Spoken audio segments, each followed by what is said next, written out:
The telegram arrived at the Japanese Foreign Ministry in Tokyo on the morning of February 3, 1943. Ambassador Oshima Hiroshi, stationed in Berlin, had witnessed something the Nazi regime desperately wanted to hide. The German Sixth Army, over 290,000 men, had ceased to exist at Stalingrad. 91,000 survivors, skeletal and frostbitten, had surrendered to Soviet forces the day before. It was Germany's first major defeat of the war, and Oshima's dispatch made clear what Berlin's propaganda could not obscure. The Wehrmacht was no longer invincible. Foreign Minister Togo Shigenori read the telegram 3 times before walking it personally to Prime Minister Tojo Hideki's office. Neither man spoke for several minutes. Japan's entire strategic position rested on a foundation that had just cracked. The Tripartite Pact, signed in September 1940, had bound Japan, Germany, and Italy in an alliance premised on Axis dominance. Germany would crush the Soviet Union and Britain. Japan would secure Asia and the Pacific. Together, they would force America to accept a new world order. But if Germany couldn't defeat the Soviets, if the Wehrmacht could be surrounded and annihilated, then what did that mean for Japan's war? Tojo's response was immediate and public. At a press conference 2 days later, he expressed Japan's profound sympathy for Germany's setback, but insisted the loss changed nothing. The Greater East Asia War and the European War are one struggle, he declared. Temporary reverses cannot alter the ultimate outcome. Germany's fighting spirit remains unbroken, and Japan's commitment to the Axis cause is absolute. The newspapers dutifully printed his words. The radio broadcast them across the empire. But in the private meetings of the Supreme War Council, a different conversation was beginning. Admiral Yamamoto Isoroku, commander of the combined fleet, had never believed Germany would win quickly. He'd studied at Harvard, served as naval attaché in Washington, and understood American industrial capacity in ways most Japanese leaders did not. When the Stalingrad news arrived, he was planning operations in the Solomon Islands, trying to hold a defensive perimeter that was already crumbling. He told his staff that Germany's defeat meant the Soviets would eventually turn their full strength eastward. "We are now in a race," he said. "Can we secure our position before the Americans overwhelm us and before the Soviets are free to act in Asia?" He gave it 2 years at most. In 4 months he would be dead, his plane shot down over Bougainville by American fighters who decrypted his travel schedule. The army leadership saw Stalingrad differently. General Sugiyama Hajime, chief of the Army General Staff, argued that Germany's setback was tactical, not strategic. The Wehrmacht still held vast territories in the Soviet Union. German industry still outproduced Soviet factories, he claimed, though his intelligence was years out of date. The Army's position was simple. Japan had committed to war against America, Britain, and the Netherlands. Retreat was impossible. Honor demanded they fight to victory or annihilation. If Germany was weakening, then Japan must fight harder to compensate. The idea that the Axis might actually lose was not yet speakable in Army headquarters. But in the Navy Ministry, doubts were growing. Admiral Yonai Mitsumasa, who would later become Navy Minister, began keeping a private diary in the spring of 1943. His entries, discovered after the war, reveal a man watching his nation march toward catastrophe. "The German reversal troubles me greatly," he wrote in March. "If they cannot defeat Russia after 2 years of trying, with their superior equipment and training, what hope do we have against America's infinite resources? Yet I cannot speak these thoughts aloud. To question victory is to invite accusation of defeatism or worse." The intelligence reports kept coming from Berlin. Ambassador Oshima, a fervent believer in German victory, tried to present each new development in the best possible light. When the Africa Corps surrendered in Tunisia in May, he reported that this freed German forces for the Eastern Front. When the Allies invaded Sicily in July, he emphasized German defensive preparations. But the underlying trend was undeniable. Germany was losing ground, losing men, losing the initiative. And Japanese intelligence officers, reading between the lines of Oshima's dispatches, understood what he would not say. The Wehrmacht was being ground down in a war of attrition it could not win. The collapse of Italy in September 1943 forced a reckoning. Mussolini, arrested by his own government, was rescued by German commandos and installed as a puppet in northern Italy. But the Italian military had effectively left the war. One of the three Axis powers was gone. In Tokyo, the Supreme War Council met in emergency session. For the first time, the possibility of defeat was discussed openly, though the word itself was never used. The question on the table was whether Japan should seek a separate peace with China or the Soviet Union to free resources for the Pacific War. The debate split along familiar lines. The army insisted that any peace overture would be seen as weakness and would encourage the Allies to demand unconditional surrender.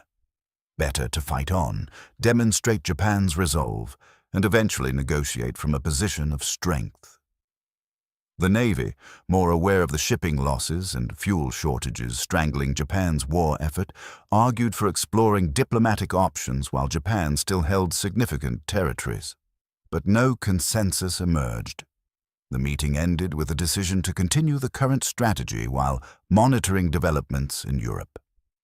Foreign Minister Shigemitsu Mamoru, who took office in April 1943, understood that monitoring was not a strategy. He began tentative, unofficial contacts with Soviet diplomats, trying to gauge whether Moscow might be willing to mediate a peace between Japan and the Western Allies. The Soviets, bound by neutrality pact with Japan but already planning their eventual entry into the Pacific War, gave non-committal responses. They were waiting to see how far Germany would fall before making their move. In Berlin, the situation deteriorated through the winter of 1943 into 1944. The Soviets liberated Kiev in November. Leningrad's siege was broken in January. By spring, the Red Army was approaching Poland. Ambassador Oshima's reports grew more strained. He described tactical withdrawals and strategic repositioning. He emphasized new German weapons in development, jet aircraft, and rockets that would turn the tide. He quoted German officials who promised that the Anglo-American alliance would fracture, that Britain and America would eventually realize the Soviet Union was their true enemy and make common cause with Germany against Bolshevism. Some in Tokyo wanted to believe these assurances. The alternative was too grim to contemplate. But the numbers told a different story. Japanese intelligence estimated German casualties on the Eastern Front at over 3 million by early 1944. The Luftwaffe, which had dominated European skies in 1940, was being systematically destroyed by American daylight bombing and British night raids. German industrial production was holding up, but raw materials were increasingly scarce. The Romanian oil fields, which supplied much of Germany's fuel, were under threat from Soviet advances and American bombers. The invasion of Normandy on June 6, 1944, eliminated any remaining illusions. Germany now faced the full weight of American and British forces in the West, while the Soviets ground forward in the East. In Tokyo, the Supreme War Council met again. This time, the discussion was blunt. Navy Minister Yonai stated flatly that Germany would lose the European war within a year. The only questions were how long they could hold out and whether their resistance would buy Japan time to negotiate acceptable peace terms. Prime Minister Tojo, whose political position had been eroding for months due to military setbacks in the Pacific, tried to maintain the hard line. Germany's situation is difficult, he conceded, but not hopeless. They retain significant industrial capacity and millions of men under arms. More importantly, our fate is not tied to Germany's. We fight for our own survival and the liberation of Asia from Western colonialism. Whether Germany wins or loses, Japan must continue the struggle. but Tojo's support was crumbling. The fall of Saipan in July, bringing American bombers within range of the Japanese home islands, was the final blow. He resigned on July 18th, replaced by General Koiso Kuniaki, who had no clearer strategy but represented a change from the policies that had led to disaster. The new government's first priority was assessing Japan's true strategic position. The assessment was devastating. Japan's merchant fleet, which had numbered over 6 million tons at the war's start, was reduced to less than 2 million tons and sinking fast. American submarines were strangling the supply lines to the southern territories. Oil imports from the Dutch East Indies, the reason Japan had gone to war in the first place, were down to a trickle. The combined fleet, which had terrorized the Pacific in 1942, was a shadow force, short of fuel and pilots. And now Germany, the powerful ally who was supposed to tie down American and British resources in Europe, was clearly losing. The question of what to do about Germany's collapse divided the Japanese leadership into three factions. The peace faction, centered around Navy Minister Yonai and certain members of the Foreign Ministry, argued that Germany's defeat made Japan's position hopeless. They should seek peace immediately, while they still held some territories to bargain with. The moderates, including the new Prime Minister Koiso, believed Japan should continue fighting but explore diplomatic channels, possibly through Soviet mediation. The diehards, concentrated in the army and among younger officers, insisted that surrender was unthinkable. Japan must fight to the end, inflicting such casualties on the invaders that they would eventually agree to a negotiated peace that preserved the imperial system. Through the fall and winter of 1944, these factions maneuvered while the military situation worsened. In Europe, the Soviets swept through Poland and into the Balkans. The Western Allies liberated France and pushed toward Germany's borders. Ambassador Oshima's dispatches from Berlin took on a desperate quality. He reported that Germany was mobilizing every available man, that new weapons would soon appear, that the German people's will to resist remained unbroken. But he also reported, in coded language that fooled no one, that Berlin was preparing for siege, that government functions were being moved to underground bunkers, that officials were burning documents. The fall of Manila in February 1945 brought the war to Japan's doorstep. American forces were now poised to invade Okinawa, the last stepping stone before the home islands, and in Europe, the end was clearly near. Soviet forces crossed the Oder River, approaching Berlin from the east. American and British armies crossed the Rhine, advancing from the west. Germany was being crushed between two massive armies, exactly as Japan feared it might be crushed between American forces advancing from the Pacific and Soviet forces that would inevitably enter the war once Germany fell. On April 12, 1945, President Franklin Roosevelt died. Some in Tokyo hoped this might change American war aims, that Roosevelt's successor might be more willing to negotiate. But President Truman quickly made clear he would continue Roosevelt's policy of unconditional surrender. There would be no compromise, no face-saving peace. Japan would surrender completely or be destroyed. The news from Berlin grew more sporadic as April progressed. Ambassador Oshima's last substantive dispatch came on April 20th, Hitler's birthday. He described a brief ceremony in the Führerbunker, attended by haggard officials who knew the end was days away. Oshima himself would soon flee Berlin as Soviet artillery began shelling the city center. On April 30th, Hitler committed suicide in his bunker. On May 7th, Germany surrendered unconditionally to the Allies. The Japanese government received confirmation of Germany's surrender on May 8th. Foreign Minister Togo Shigenori, who had returned to office under the new government of Prime Minister Suzuki Kantaro, called an emergency cabinet meeting. For 3 hours, the ministers debated what Germany's defeat meant for Japan.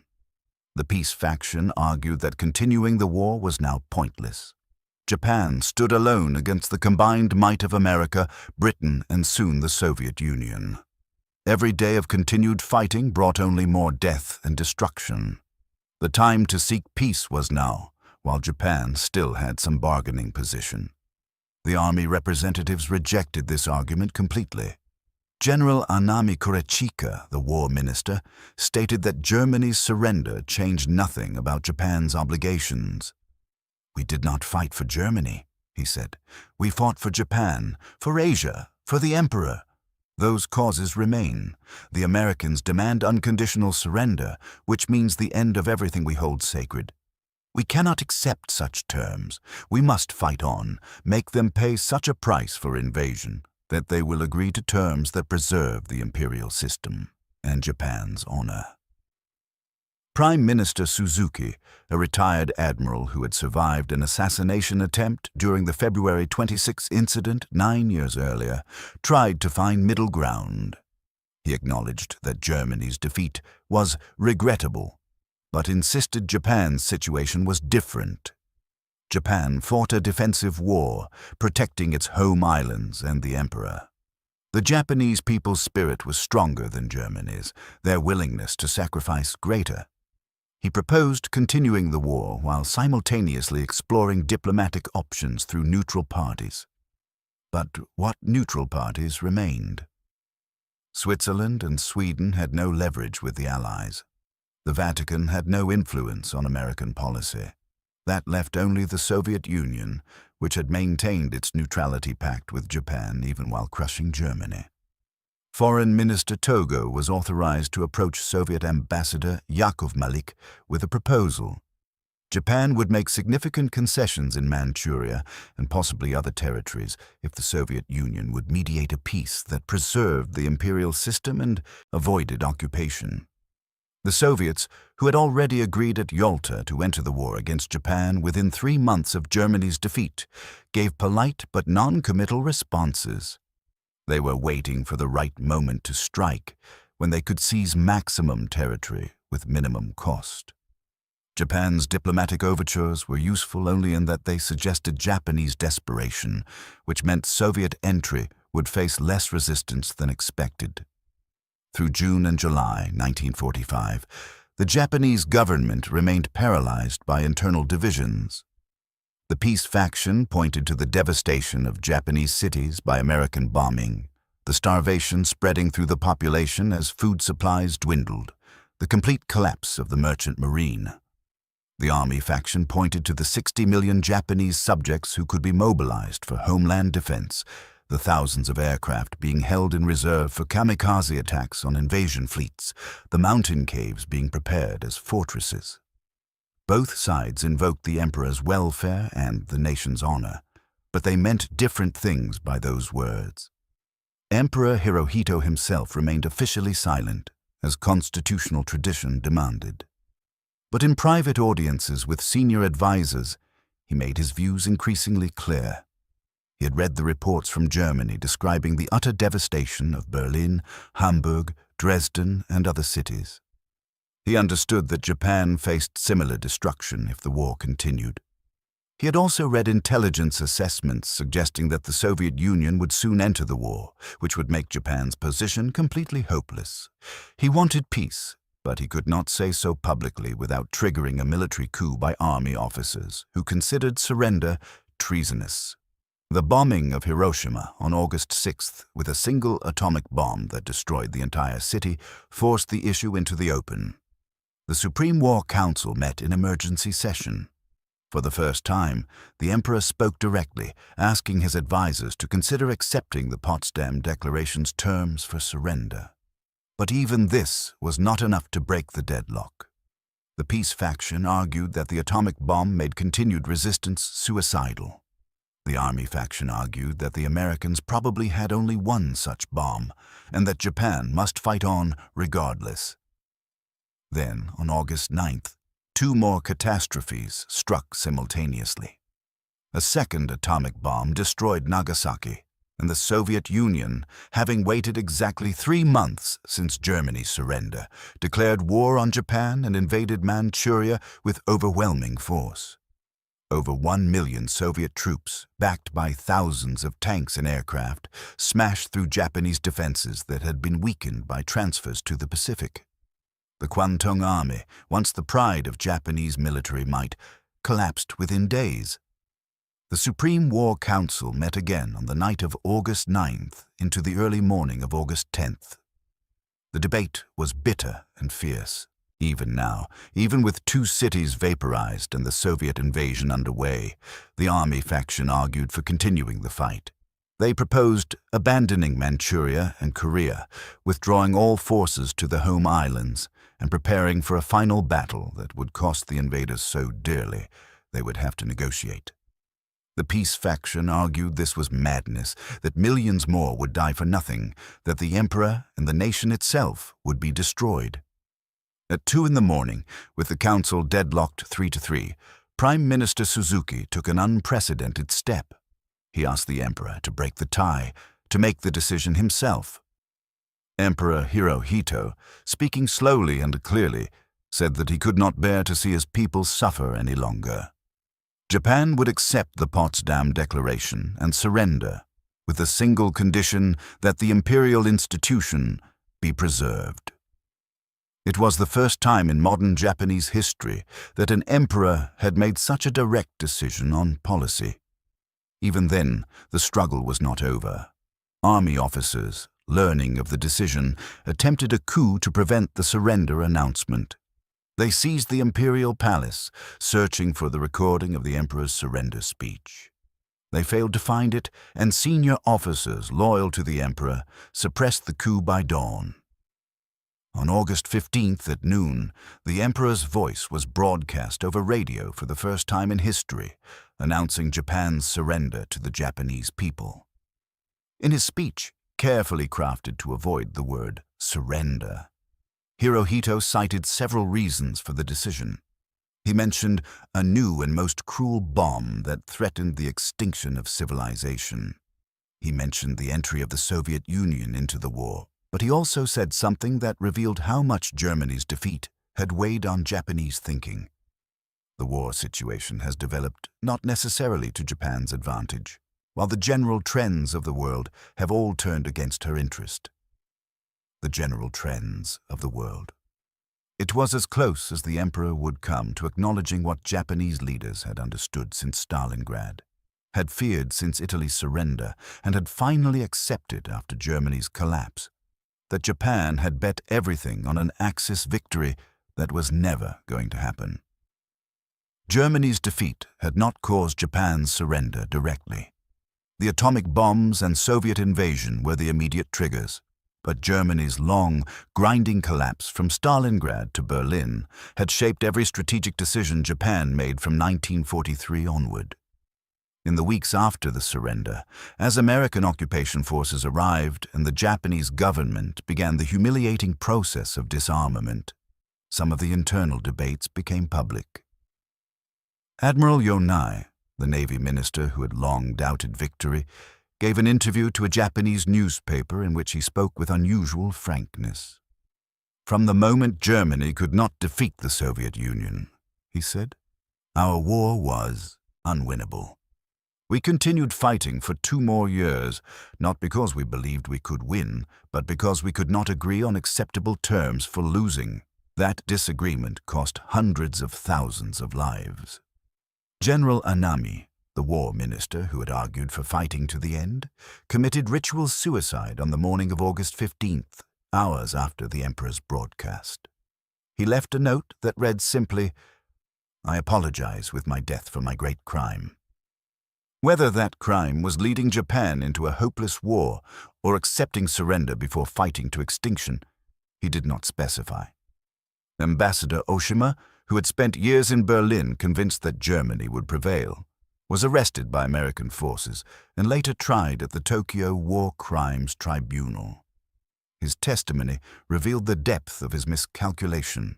He had believed, until almost the very end, that German technology and fighting spirit would overcome Soviet numbers and American industry. He had reported what he wanted to believe rather than what he observed.